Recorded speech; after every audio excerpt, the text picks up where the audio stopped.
ప్రభుత్వ ఉద్యోగానికి యువతలో ఉండే క్రేజే వేరు. చిన్నదో పెద్దదో ప్రభుత్వ ఉద్యోగం ఉన్న అబ్బాయికి తమ కూతుర్ను ఇచ్చి పెళ్లి చేయాలని భావించే తల్లిదండ్రులు ఎందరో. ఎందుకింత క్రేజ్ అంటే ఒక్కసారి ఉద్యోగం సాధించామా ఇక లైఫ్ సెటిల్ అయినట్టే. ఫస్ట్కు జీతం వస్తుంది, పనితీరు ఎలా ఉన్నా సీనియారిటీని బట్టి ప్రమోషన్స్, క్రమం తప్పకుండా వచ్చిపడే ఇంక్రిమెంట్లు, ఇలా ఎన్నో సదుపాయాలు.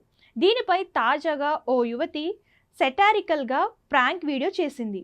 పెళ్లి కూతుర్లా ముస్తాబాయ్ చేతిలో ప్లకార్డ్తో రోడ్డుపై నిలిచింది. ఆ కార్డుపై ప్రభుత్వ ఉద్యోగం ఉన్న పెళ్లి కొడుకు కోసం చూస్తున్నా అని రాసి చేతుల్లో పట్టుకుంది.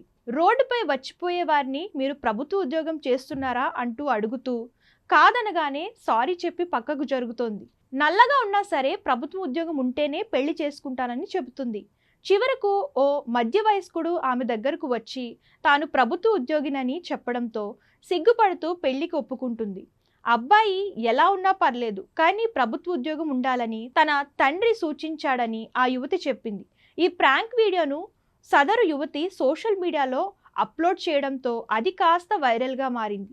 ఈ వీడియో చూసిన నెటిజన్స్ ప్రభుత్వ ఉద్యోగానికి ఉన్న డిమాండ్ అలాంటిదని కామెంట్స్ పెడుతున్నారు.